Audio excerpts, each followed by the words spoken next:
Hello, this is Ed Runkle, pastor of Tapestry Church, and we welcome you wherever you are in life's journey to join us here for our messages, or join us at 22 Crady Avenue in Millersville, Pennsylvania on Sunday mornings at 10:30. We're a simple church seeking to humbly follow Jesus as best we can, and all are welcome. Welcome to Tapestry Church, everybody. I'm so glad you're here. We're in the midst of this series where we've been thinking about the cultural legacy of Christianity, thinking about concepts and practices that are valued in our day and our culture, like equal rights and compassion and mercy, practices valued even by those who have abandoned Jesus in the church. I mean, people in our day will talk about forgiving student loans or third world debt or a fresh start for the bankrupt, and maybe not even realize that any instinct for mercy is rooted in the Jesus story.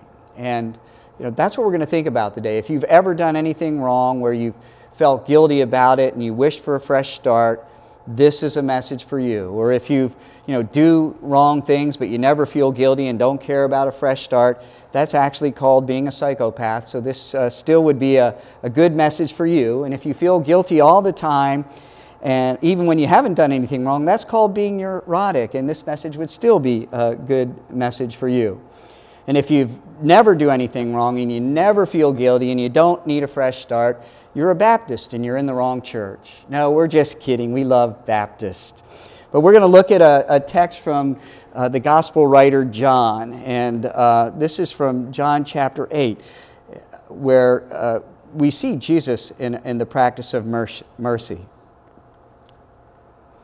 Jesus went to the Mount of Olives. Early in the morning, he came again to the temple. All the people came to him, and he sat down and taught them. The scribes and the Pharisees brought a woman who had been caught in adultery, and placing her in the midst, they said to him, "Teacher, this woman has been caught in the act of adultery. Now, in the law of Moses commanded us to stone such women. So what do you say?"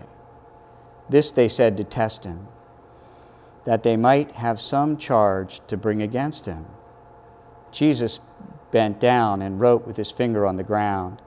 And as they continued to ask him, he stood up and said to them, "Let him who is without sin among you be the first to throw a stone at her." And once more he bent down and wrote on the ground. But when they heard it, they went away one by one, beginning with the older ones. And Jesus was left alone with the woman standing before him. Jesus stood up and said to her, "Woman, where are they? Has no one condemned you?" She said, "No one, Lord." And Jesus said, "Neither do I condemn you. Go, and from now on, sin no more." Let me kind of fill in the gaps about what's going on here. In verse 2, we're told that Jesus sat down and taught them. In other words, all these people had gathered around, and in those days, in Jesus' day, the rabbi signaled that the formal teaching time would begin. The way he did that was to sit down. In our day, teachers usually stand up, and everybody else sits. In that day, the teacher sat down. That way, the teacher could go on talking, for hours and hours and hours and never get tired. It was a wonderful arrangement. It's in the Bible, right? Well, the point, John is making that is, this is not a private conversation about figuring out a constructive resolution in a confidential setting. Rather, Jesus is teaching. There are a lot of folks around him. And then this group of men, they drag this woman into the midst of all of that. In other words, it's a kind of public humiliation. And it's, Jesus they're actually after. The woman is hardly a person to them. And they say, "Teacher," as if they wanted to honor him. "Teacher, this woman was caught in the act." Now, the law was very clear about what was required to be caught in the act. Circumstantial evidence didn't cut it. One witness was not enough to convict someone accused of any crime. We're told in the Old Testament book of Deuteronomy that what was required was the testimony of 2 or 3 witnesses. That means that at least 2, maybe more, of these men had been hanging around this woman's house, had been watching through her window. And how long did they watch, or how much did they see? We don't know. There was also an obligation in the law to help one stop when, you see them about to be caught in a sin. And so, here's this woman, trembling with shame. These men didn't try to stop her, but grabbed her, trembling in shame and in fear, wishing she could die, believing she's about to, and her accusers don't even see her, don't care about her. Now, before we go on, before we judge these guys too quickly, think about this for a moment. Do any of you ever, find yourselves wanting justice for someone who's committed some evil, and especially maybe against you? Or how about this, when you commit some evil yourself? How much justice do you want then? Like if you're like me, not so much. When observing or being hurt by the sin of someone else, I'm kind of like, two of Jesus' disciples named James and John, who are like, get them, God, rain down fire and judgment on them. Do it quick, make it severe. But then while contemplating my own sin, do you think I've said to God, may your righteous judgment be put in full display in relation to my evil heart? I deserve it, bring it now. Nope, I never have. This might say something about us. How we love to see ourselves as the woman in the middle of the circle, when the truth is often we have more in common with the stone throwers on the perimeter. Have you ever had a stone in your hand, figuratively speaking? Because what's so dangerous about judgmentalism and pride and arrogance is these what are called sins of the Spirit, is that they get a hold of us and we don't even know it. It's kind of like in a group, if somebody's operating kind of a little bit off. Everybody in the group is singing, but one person is singing off key, or if one person has an irritating mannerism, or if somebody talks too much, or is a name dropper, or gets too close to you, violates your physical space, or if somebody is emotionally needy and others cringe when they see that person coming because they know he or she's going to suck the life out of them. If somebody has a problem, who's the last person to know? And often it's the somebody who has the problem. Well, that's what's going on here. These guys could see this woman's sin, but not their own. And they're, here's what the law of Moses says. What do you say? You're the rabbi. Make the call. What should we do? Obey the law? But Jesus kind of takes a moment and bends down and begins writing on the ground and finally stands up and says, go ahead and stone her. That's what the law says. Just one thing. Let the guy without sin go first. And then he kneels back down and starts writing in the dust again. What's so interesting to me is that, in our day it seems like whenever someone gets caught doing something wrong, they want to invoke Jesus' words here. But the challenge of casting the first stone is really only valid when someone other than the guilty party speaks. The woman here, she doesn't say anything. It's the one who is without sin that has the moral character, the moral authority to toss out such a challenge and get away with it. That's Jesus. The rest of us who are guilty have to be more careful. And actually, the word that Jesus used for sin, let him who is without sin, is a Greek word that means without a sinful desire. The one who doesn't even have a sinful desire, let him or her throw the first stone. Like in case you thought maybe you qualified or met the requirement, you don't. It's like a guy, like Jesus is a little sarcastic here. A guy named John Acuff talks about how God sometimes uses sarcasm. He cites a classic case in an encounter God has with Moses, and basically this is from the Old Testament book of Numbers, where Moses does one of his "you got to be kidding me, God" monologues about how there's no way there'll be enough meat for the Israelites. And God's response is the Lord's arm too short? I've always liked God's comeback there. At this point in the relationship, Moses had witnessed God open and close the Red Sea, rain frogs from heavens, and countless other miracles. Was God really asking Moses about the length of his arm? He was being sarcastic. And what's good enough for God? Well, is good enough for Ed, right? No, but it seems like Jesus was, using some sarcasm here. Go ahead. You throw your stones if you want. Pass judgment. Condemn her, guys. Your call. Just make sure that you're sinless yourself. Just make sure you remember that sinful people, fallen people, are really in no position to throw stones. Because when sinful people start passing judgment, they end up passing judgment on themselves before a sinless, holy God. See, at the very least, Jesus creates a bit of disequilibrium with his response here. I mean, some learning theorists believe that real learning, for that to take place, a learner must experience a certain amount of disequilibrium. That refers to the refers to the disorientation, when something kind of throws us off balance. Our pre-existing knowledge and beliefs don't hold. It's what happens anytime an experience doesn't fit into our pre-existing categories. It disorients us, and it can be scary. But it's in those moments that we learn and grow. Well, Jesus' response kind of creates a little disequilibrium that gets these guys to consider their own hearts and to acknowledge for themselves the sin and brokenness and inadequacy they see here. Every one of us sees here when we look honestly inside. I mean, it's one of the reasons we don't like to look inside very much, because we actually see what's going on.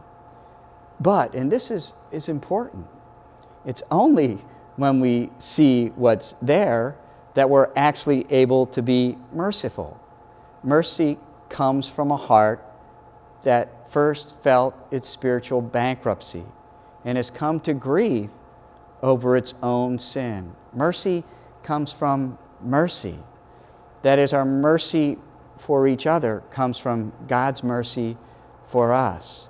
The key to becoming a merciful person is to become a broken person. We get the power to show mercy from the real feeling in our hearts that we owe everything we are, and to sheer divine mercy. A merciful person doesn't believe that I'm better, but that I'm ruined. Merciful people recognize that all of us have broken God's law and are grieved about our own transgressions. We don't believe that we deserve better, but we realize that whatever we have is grace undeserved. It's pure gift. We think mercy as a gift. And see, when you've been shown mercy, a little mercy, you want to start asking, well, who else? Because there must be someone, that someone else who needs mercy. And that's what's going on here. I suppose you could say the challenge of this passage is to recognize that we're all guilty of sin. And this doesn't mean that we're permissive about everybody's sin, but rather that our attitude in addressing it should be different.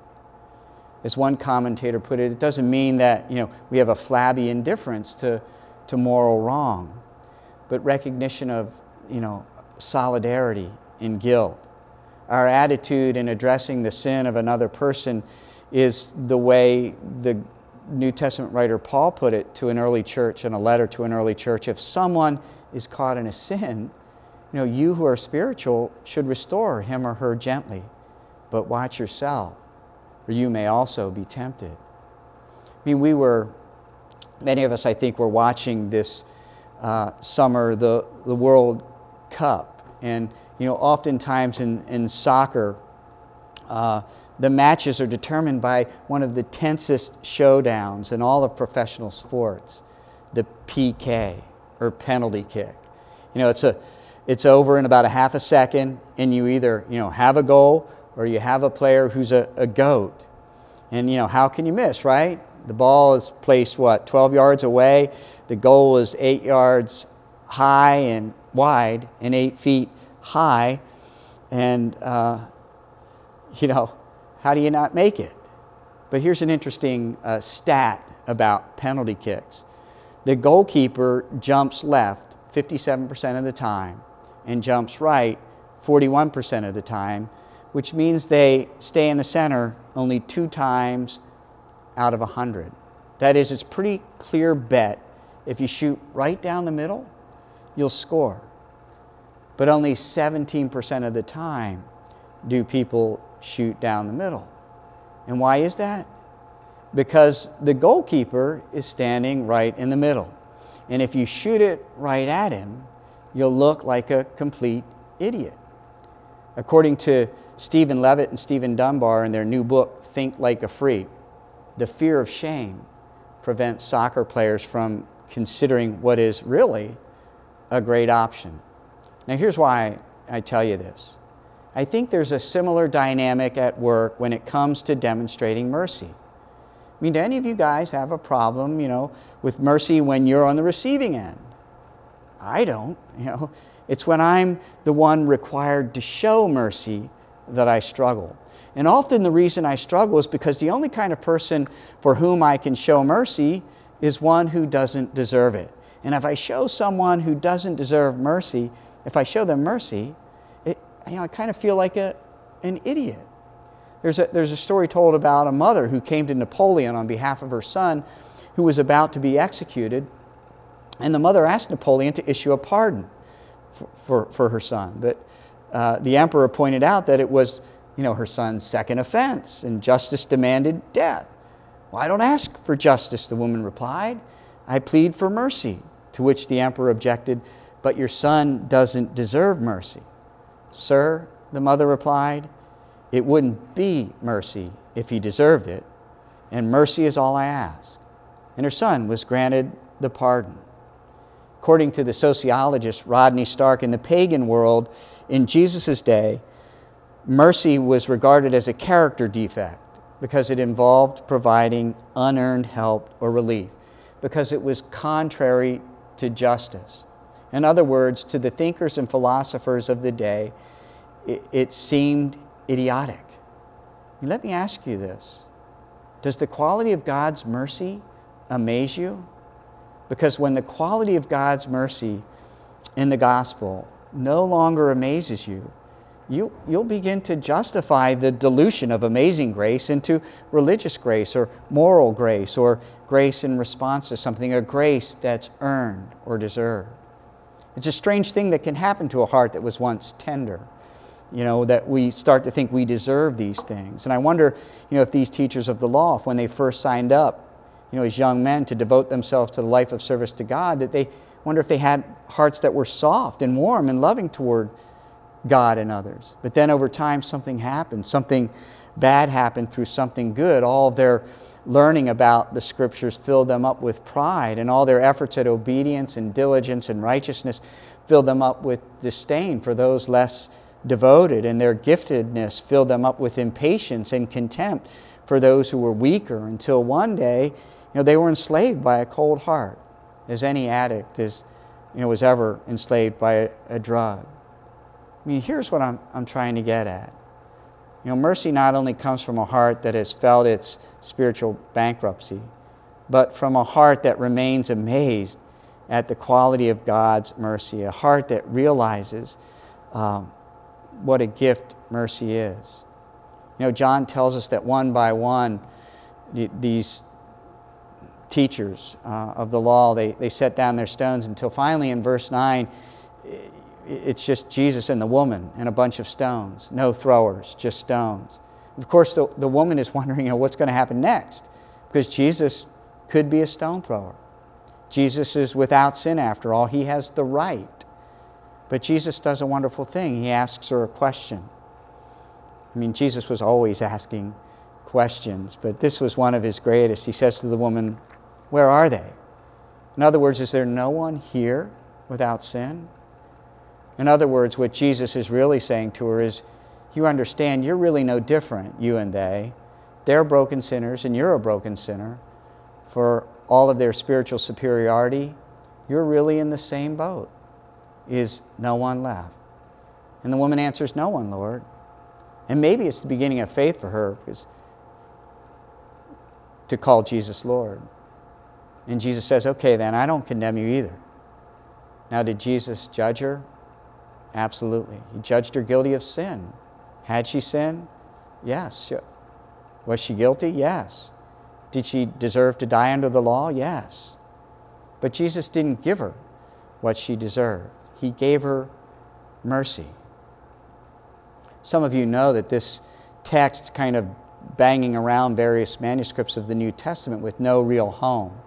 There's probably a note to that effect if you open up your Bible or your phone app. It comes to rest in John 8, but it's not a part of the original. And I suppose a story like this, of this kind, that Jewish leaders of the early Christianity, they wouldn't have liked it. And recovering Pharisees would probably have been happy to leave it out. But it persisted and is in the New Testament. And I suspect because at the heart, mercy is inexplicable. It's kind of annoyingly inappropriate and a wondrously superlative experience. Jesus saying here, I don't condemn you. And he says that to the divorced, the expelled, the unemployed, the criminals, the cutters, the greedy business persons, the unfaithful husbands and porn addicts and thieves. He says it to the lazy, the unholy, the confused, and even the religious. And he says it to you and me. You're not condemned by the sins of your past. You're not condemned by your lack of promotion. You're not condemned by the obscurity of your job or your dwindling savings or your divorce. You're not condemned for being fired or laid off or by the size or state of your home. You're not condemned for your introverted personality or the debts hanging over you. I read an article recently about fatherhood, and it raised the question, have you ever seen anybody watch their kid go step, step, step, fall and say, man, this kid is an idiot. Are you serious? Just 3 steps? I mean, I can get the dog to walk 2 or 3 steps. Honey, this must be from your side of the family because my side of the family is full of walkers. This must be some sort of genetic, shallow gene pool on your side of things. No father does that, right? Every father rejoices in the steps of his child, celebrates the steps of his child. Well, that's like a picture of God. He doesn't condemn, but fully celebrates us for trying to walk. So we step, fall, and our Father in heaven is like, he's walking, she's doing it. And maybe the accusers are saying, I only took a couple of steps, that's nothing. And we can get so caught up in that kind of moralism and believe that God is ashamed and think of ourselves as foolish. And so more often than not, we stop trying to walk because we can't see the Father rejoicing and celebrating in his child.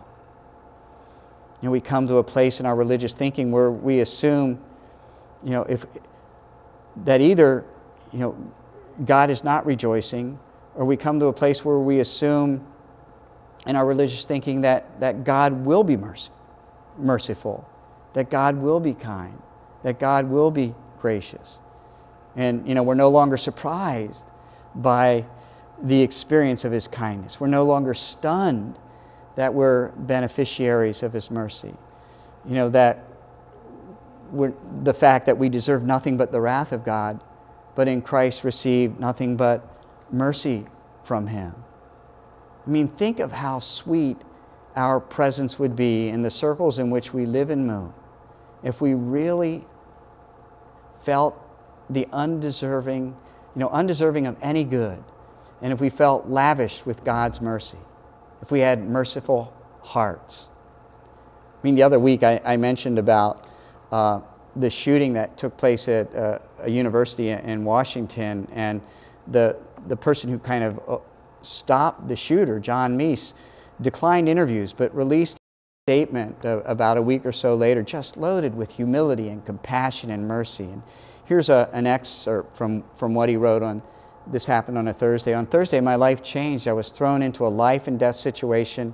Through God's grace, I was able to stop the attacker and walk away unharmed. And I know that I'm being hailed as a hero. And as many people have suggested, I find this hard to accept. It touches me truly and deeply to read online that parents are telling their children about me and telling them that real heroes do exist. However, what I find most difficult about this situation is the devastating reality that a hero cannot come without tragedy. In the midst of this attention, we cannot ignore that a life was taken from us ruthlessly and without justification or cause. Others were badly injured, and many more will carry this event with them for the rest of their lives. Nonetheless, I would encourage that hate be met with love. When I came face to face with the attacker, God gave me the eyes to see that he was not a faceless monster, but a very sad and troubled young man. Let me repeat those last two lines because they strike me as rather merciful. Nonetheless, I would encourage that hate be met with love. When I came face to face with the attacker, God gave me the eyes to see that he was not a faceless monster, but a very sad and troubled young man. I'm Pastor Ed from Tapestry Church, and we meet at 22 Crady Avenue in Millersville, Pennsylvania, and I invite you to join us on Sundays at 10:30. Thank you.